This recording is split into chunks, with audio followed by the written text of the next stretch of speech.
में hello good morning everyone. तो आज हम दो टॉपिक पढ़ने वाले हैं। एक है ट्रांसफार्मर का कंस्ट्रक्शन और दूसरा टॉपिक है टाइप्स ऑफ ट्रांसफार्मर। तो ट्रांसफार्मर के कंस्ट्रक्शन के लिए हम ये ट्रांसफार्मर का चित्र देखेंगे। इसमें बहुत सारी चीज़ें जो ज़रूरी हैं वो बनी हुई हैं, तो याद करते चलना, हम इनको बाद में फिर से डिस्कस करेंगे। तो क्या क्या पार्ट्स हैं उनको देखते हैं। तो सबसे पहले हम ये समझेंगे वो कंजर्वेटर टैंक के बारे में। सबसे पहले हम किसके बारे में समझेंगे? कंजर्वेटर टैंक के बारे में। तो कंजर्वेटर टैंक, ये ट्रांसफार्मर का कंजर्वेटर टैंक है।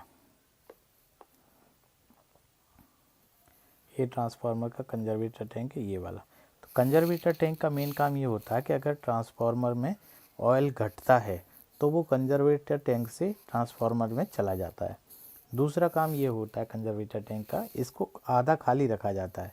तो जिस समय ट्रांसफार्मर में हीटिंग होगी, ट्रांसफार्मर में क्या होगा, हीट होगा, तो हीट की वजह से क्या होगा, ऑयल गर्म होगा, तो उस वजह से ऑयल कुछ ऊपर उठेगा। तो इसमें कुछ न कुछ एयर होनी चाहिए, खाली जगह होनी चाहिए, ताकि उसमें प्रेशर ना बन पाए।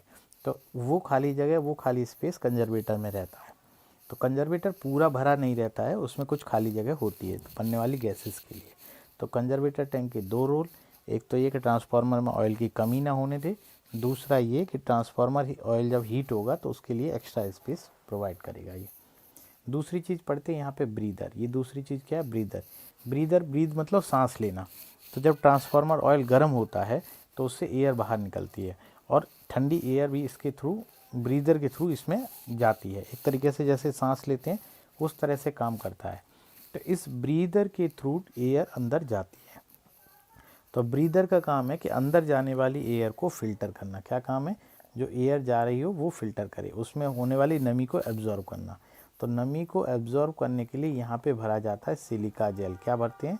सिलिका जेल भरा जाता है। सिलिका जेल जो होता है वो नमी को एब्जॉर्ब कर लेता है। सिलिका जेल का दो काम है। सिलिका जेल का एक काम है नमी को एब्जॉर्ब करने। नॉर्मल कंडीशन में सिलिका जेल ब्लू होता है, और जब ज़्यादा नमी एब्जॉर्ब कर लेता है तब ये ब्लू से कैसा हो जाता है? पिंक। तो जब ये पिंक हो जाएगा तो इस सिलिका जेल को हटा के दूसरा सिलिका जेल भरा जाता है। अब तीसरा पार्ट हम पढ़ेंगे बकोज रिले। तीसरा का पार्ट क्या है? बकोज रिले। बकोज रिले का काम ये होता है कि ये ट्रांसफार्मर को इंटरनल फॉल्ट से बताता है। कौन से फॉल्ट से? Internal fault. इंटरनल फॉल्ट जितने भी होंगे उन सभी से कौन बचाएगा? बकोज रिले। अगर ट्रांसफार्मर में ऑयल का लेवल कम होगा तो बकोज रिले क्या करेगा? उससे इसको बचाएगा। एक स्तर से ज़्यादा कम ऑयल होगा तो बजर बजेगा, मतलब सायरन बजेगा। और अगर ऑयल लेवल बहुत ज़्यादा कम हो जाएगा, दूसरे स्तर, एक और स्तर होता है उससे भी नीचे चला जाएगा, तो फिर ये ट्रांसफार्मर को ऑफ करा देता है। ये बकोज रिले का काम। बकोज रिले कहाँ लगा है? कंजर्वेटर टैंक और ट्रांसफार्मर के बीच में लगा है। ठीक है। इसके बाद में ये रेडिएटर, रेडिएटर लगे हुए हैं। रेडिएटर का एक नाम और होता है, यहाँ पे बोलते हैं एयर फिन्स। क्या बोलते हैं? Air fins.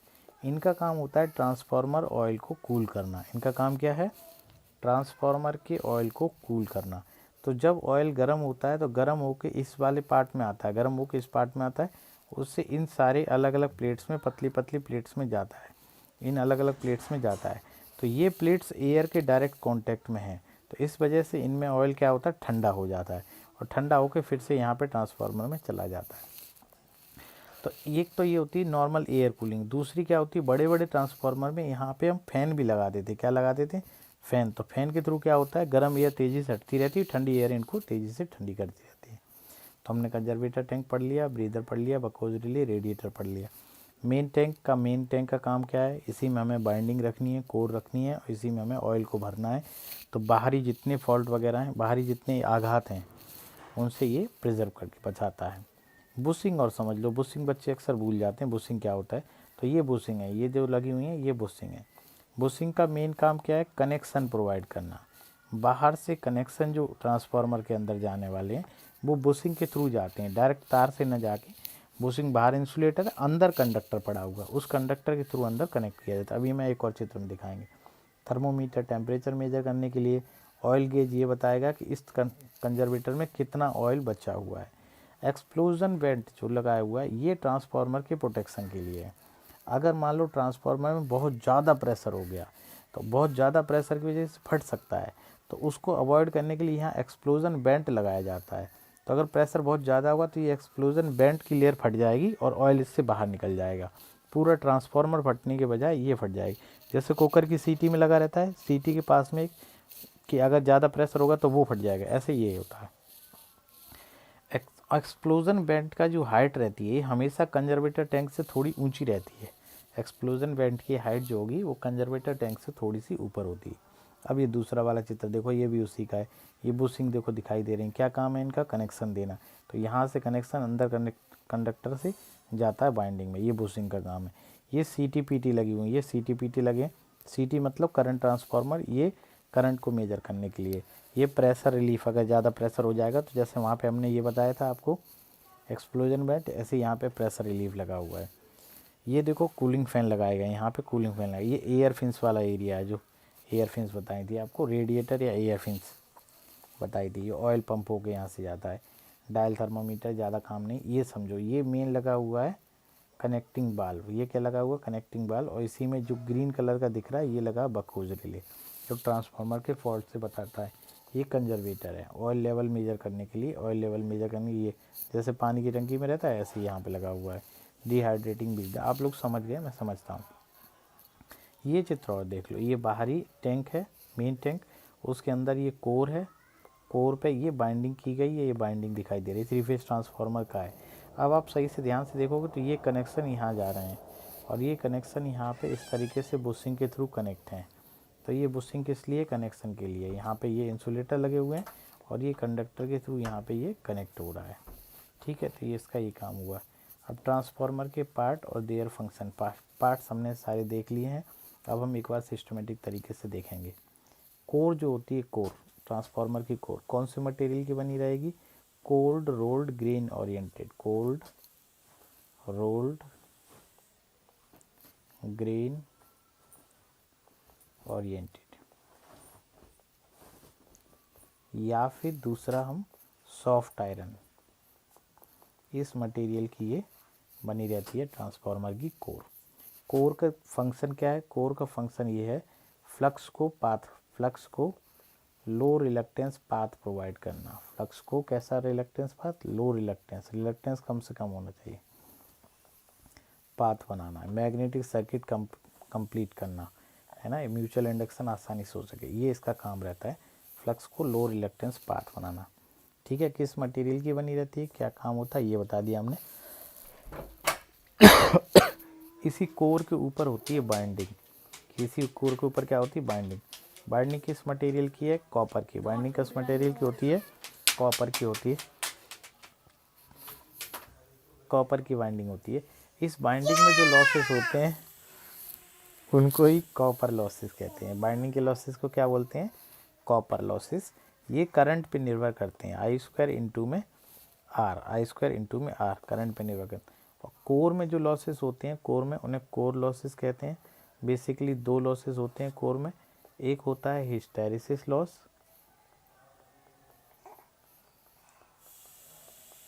और दूसरा होता है eddy current loss.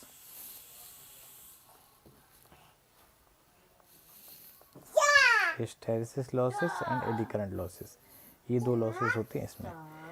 Binding, primary binding और सेकेंडरी बाइंडिंग ऐसे बोलते हैं सोर्स के बेस्ड पे। जिस साइड सोर्स जुड़ा होगा उसको प्राइमरी बाइंडिंग बोलेंगे और जिस साइड लोड जुड़ा होगा उसको सेकेंडरी बाइंडिंग बोलेंगे। इसी को हम हाई वोल्टेज बाइंडिंग और लो वोल्टेज बाइंडिंग में भी बोलते हैं। हाई वोल्टेज बाइंडिंग मतलब जिधर नंबर ऑफ टर्न ज़्यादा होंगे, नंबर ऑफ टर्न क्या होंगे, ज़्यादा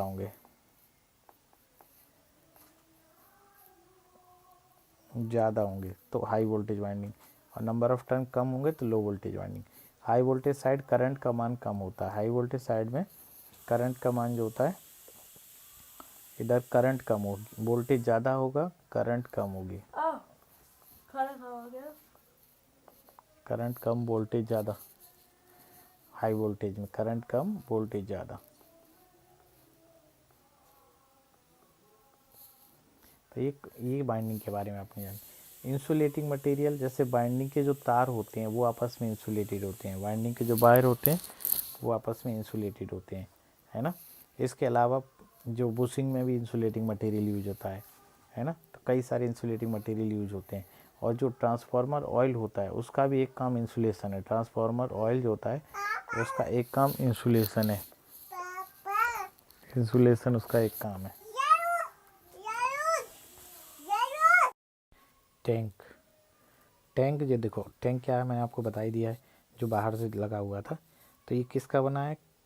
fabricated with rolled steel plates, steel की प्लेट से बना होता है। मेन काम क्या है? कोर और बाइंडिंग को बाहरी आघात से प्रोटेक्ट करना। देखो किसका बना है? स्टील प्लेट का काम क्या है? प्रोटेक्ट करेगा कोर और बाइंडिंग को, है ना। और दूसरा container for transformer oil, transformer oil किस में भरा जाना है? टैंक में तो भरा जाना है, तो प्रोटेक्ट करेगा और कंटेनर है।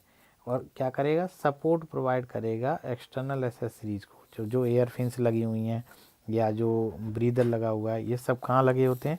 ये सब के सब टैंक के ऊपर लगे रहते हैं। तो इसका एक ये काम है। तो देखो मेन का एक स्टील प्लेट का बना हुआ है, दूसरा कोर और बाइंडिंग को प्रोटेक्ट करेगा, तीसरा कंटेनर है ट्रांसफार्मर ऑयल का, है ना, एक्सटर्नल एसेसरीज को होल्ड करेगा। टर्मिनल और बुशिंग, टर्मिनल या कनेक्टिंग, बुशिंग का मेन काम क्या है? कनेक्ट करेगा इनकमिंग और आउटगोइंग केबल को, बुशिंग के थ्रू जोड़ा जाता है। सप्लाई और लोड, लोड साइड में भी सप्लाई साइड में भी। बुशिंग मैंने हम आपको दिखा दिए। इंसुलेटिंग मटेरियल है,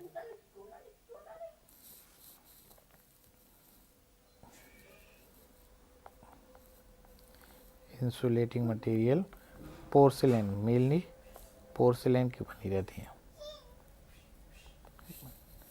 ट्रांसफार्मर ऑयल, ट्रांसफार्मर ऑयल क्या है? हाइड्रोकार्बन मिनरल ऑयल है। कौन सा? हाइड्रोकार्बन मिनरल ऑयल, जो यूज किया जा सके। इसके दो काम, एक तो कूलेंट की तरह काम करेगा और एक इंसुलेटर की तरह। Insulator and coolant, insulator and coolant दो काम है। Composed of aromatics, paraffin, paraffin याद रख लो, पैराफिन, नेफ्थीन्स, ओल्फिन, ये सब की इसमें होता है ट्रांसफार्मर ऑयल में। टेप चेंजर, देखो टेप चेंजर क्या होता है? टेप चेंजर दो तरह के होते हैं, एक तो होता है ऑन लोड टेप चेंजर, एक होता है ऑफ लोड टेप चेंजर। तो टेप चेंजर का चित्र अगर होगा तो मैं एक बार दिखा देता हूँ। इसमें शायद मैंने ऐड किया है कि नहीं किया है। सिंपल सी बात है, ऐसे समझो, बाइंडिंग में अलग अलग नंबर ऑफ टर्न, मान लो ये प्राइमरी बाइंडिंग है, ऐसे सेकेंडरी बाइंडिंग, ये दो टर्मिनल, ये कनेक्ट कोर, इसमें अलग अलग पॉइंट पे टेपिंग की जाती है। तो कितने वोल्टेज चाहिए वो यहाँ पे कनेक्ट कर दोगे तो केवल इतनी टर्न, नीचे वाले टर्म के करस्पॉन्डिंग वोल्टेज मिलेगा। यहाँ कनेक्ट कर दोगे तो इतना वोल्टेज मिलेगा, लास्ट वाले पॉइंट पे इतना मिलेगा। तो इसको बोलते हैं टेप चेंजर। तो ऑनलाइन और ऑफलाइन दो तरह से होता है। ऑन लोड का मतलब जब सप्लाई मिल रही है उसी समय वोल्टेज लेवल चेंज करें। ऑफ लोड मतलब पहले वोल्टेज लेवल चेंज करो फिर सप्लाई दो। बकोज रिले का फंक्शन हमने आपको बता दिया, इंटरनल फॉल्ट से बताएगा। किससे बताएगा? सभी तरह के इंटरनल फॉल्ट से बचाएगा, है ना। ऑयल लेवल अगर कम होगा तो इंडिकेट करेगा, ऑयल लेवल अगर कम होगा तो पहले बजर बजाएगा, उसके बाद में ऑफ कर देगा सप्लाई को। तो ये मेन दो फंक्शन है। लगा कहाँ रहता है? कंजर्वेटर टैंक और मेन टैंक के बीच में, मेन टैंक के बीच में, इन दोनों के बीच लगा रहता है। किस किस के? कंजर्वेटर टैंक और मेन टैंक के बीच में लगा रहता है।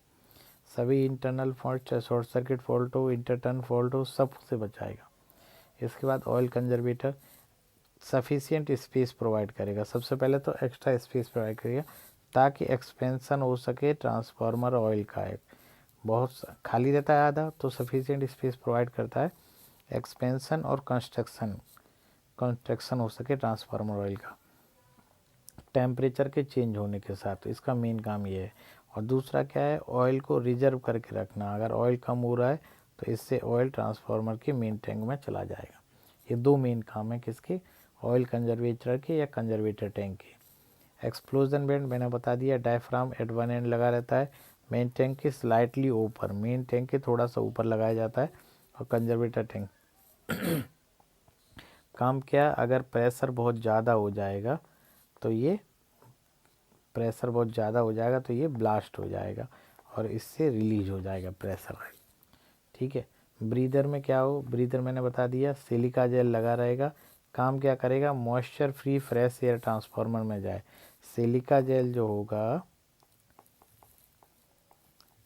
मॉइस्चर को एब्जॉर्ब करेगा, मॉइस्चर को, नमी को एब्जॉर्ब करेगा, अवशोषित कर लेगा, नमी को अवशोषित कर लेगा। सिलिका जेल, सिलिका जेल पहले ये कैसा होता है, ब्लू होता है, नॉर्मली ये ब्लू होता है, और जब ज़्यादा नमी एब्जॉर्ब कर लेगा तो ये पिंक हो जाएगा। नमी एब्जॉर्ब कर लेगा तो कैसा हो जाएगा, ये क्वेश्चन पूछा जाता है ऑब्जेक्टिव में, नमी एब्जॉर्ब करेगा तो पिंक हो जाएगा। रेडिएटर या फैंस का काम है ट्रांसफार्मर में जो हीट जनरेट हुई है कोर और वाइंडिंग में, उसको इन्वायरमेंट में सर्कुलेट करना, बता रखा है हमने। अब अगला टॉपिक ये है कि types of transformer. Types of transformer, उनके कंस्ट्रक्शन के आधार पर दो तरह के ट्रांसफार्मर होते हैं, कोर टाइप और सेल टाइप। एक बेरी टाइप और होता है पर हम उसकी चर्चा नहीं करेंगे, mainly core type and shell type. देखो ट्रांसफार्मर की कोर जो होती है वो ऐसी बनी रहती है, ट्रांसफार्मर की कोर कैसी बनी होती है, पतलित बनी रहती है। एक मटेरियल है ई टाइप, इसको ई टाइप बोलते हैं, ये आई टाइप है ना, ई एल यू आई, ये बनी रहती हैं। 3-4 तरीके होते हैं जिनकी बनी रहती है, जिस टाइप की बनी रहती है कोर। तो ये ई टाइप की, आई टाइप की है ना। तो ये ट्रांसफार्मर की कोर, ऐसी कई सारी पतलित कोरों को बनाते हैं, ताकि क्यों बनाते हैं, ताकि एडी करंट लॉसेस कम हो। एडी करंट लॉसेस क्या हो जाए, कम हो जाए, एडी करंट लॉसेस कम रहे, इसलिए पतलित बनाते हैं। अब दो तरह की होती है, एक तो कोर टाइप, ये कोर टाइप है। कोर टाइप में क्या होता है, एक साइड में कोर की, एक साइड में क्या होता है, एक बाइंडिंग की जाती है, दूसरी साइड में दूसरी की जाती है। और अगर अलग अलग भी नहीं करनी है तो अंदर साइड में ये लो वोल्टेज वाइंडिंग की जाएगी, उसके ऊपर हाई वोल्टेज वाइंडिंग, इसी तरह यहाँ low voltage winding, high voltage, दोनों साइड में वाइंडिंग होती है कोर की। और सेल टाइप में क्या होता है, बीच में बाइंडिंग होगी। बाइंडिंग कहाँ होगी, बीच वाली, इस वाली बीच वाली कोर पे बाइंडिंग होगी, दोनों बाकी खाली होंगे, है ना। तो यहाँ पे जो फ्लक्स होता है फाई, वो 5/2 इधर जाता है और 5/2 इधर जाता है। मेन फ्लक्स फाई बीच में होगा, 5/2 इस वाली बाहर लिम्ब में, और इस वाली लिम्ब में भी 5/2 होगा। इसमें क्या होता है, पूरी कोर में सेम फ्लक्स फाई होता है। इस वाले के सेल टाइप में, ये सेल टाइप है, ये कोर टाइप है। सेल टाइप में केवल सेंट्रल लिम्ब में फ्लक्स फाई होगा, बाकी दोनों साइड 5/2 होगा। ठीक है, इंडिया में ज़्यादातर कोर टाइप यूज होते हैं, छोटे ट्रांसफार्मर सेल टाइप के बने होते हैं। अब उनके पर्पज़ के आधार पर किस पर्पज़ के लिए उनको यूज़ कर रहे हैं, तो स्टेप अप ट्रांसफार्मर अगर है तो वोल्टेज को बढ़ाने के लिए यूज होगा। सेकेंडरी साइड का वोल्टेज प्राइमरी साइड से ज़्यादा मिलेगा, वोल्टेज को बढ़ा के देगा, तो इसको बोलेंगे स्टेप अप ट्रांसफार्मर। अगर वोल्टेज को वो बढ़ा रहा है तो करंट घट जाएगी, अगर वोल्टेज बढ़ रहा होगा तो करंट क्या हो जाएगी, घट जाएगी। एक चीज़ फ़ायदा मिलेगा तो दूसरा नुकसान होगा। टोटल पावर एस जो होगा वो वोल्टेज इनटू में करंट, ये कांस्टेंट रहता है प्राइमरी और सेकेंडरी साइड में। अगर वोल्टेज बढ़ेगा तो करंट का मान घट जाएगा, एस का मान चेंज नहीं होगा। इसी तरह स्टेप डाउन ट्रांसफार्मर क्या होगा, वोल्टेज को डिक्रीज करेगा और करंट इंक्रीज हो जाएगी, वोल्टेज डिक्रीज होगा, इंक्रीज हो जाएगा करंट। अभी ये स्टेप अप और स्टेप डाउन वोल्टेज के रेफरेंस में इसलिए बोलते हैं क्योंकि भाई करंट तो डिपेंड करती है लोड पे, लोड का कुछ पता नहीं है, पर वोल्टेज का हमें पता रहता है कि हमें वोल्टेज बढ़ाना है कि वोल्टेज घटाना है, तो इसलिए वोल्टेज के रेफरेंस में होते हैं। स्टेप अप मतलब वोल्टेज ज़्यादा मिलेगा, स्टेप डाउन मतलब वोल्टेज कम मिलेगा। सप्लाई के बेस पे दो तरह के सिंगल फेज ट्रांसफार्मर होगा, सिंगल फेज सप्लाई के लिए, थ्री फेज ट्रांसफार्मर होगा थ्री फेज सप्लाई के लिए, है ना। थ्री फेज में कई सारे पढ़ते हैं, star delta, delta star, star star, delta delta, ये चार मेन तरीके की ट्रांसफार्मर, थ्री फेज ट्रांसफार्मर हम लोग पढ़ते हैं। स्टार डेल्टा का मतलब ये प्राइमरी साइड स्टार में कनेक्ट है, सेकेंडरी साइड डेल्टा में कनेक्ट है, इस तरीके से। उनके यूज एप्लीकेशन के आधार पर मेनली दो तरह के, एक पावर ट्रांसफार्मर, एक डिस्ट्रीब्यूशन ट्रांसफार्मर। पावर ट्रांसफार्मर जो होते हैं वो कहाँ होते हैं, हाई रेटिंग के यूज किए जाते हैं जनरेटिंग स्टेशंस वगैरह पर, कहाँ पे, जनरेटिंग स्टेशंस पे। और ये डिस्ट्रीब्यूशन ट्रांसफार्मर कम रेटिंग के होंगे और कहाँ यूज करेंगे, जहाँ पे पावर डिस्ट्रीब्यूट होती है, जो हमारे घरों के बाहर लगे रहते हैं वो डिस्ट्रीब्यूशन ट्रांसफार्मर होते हैं।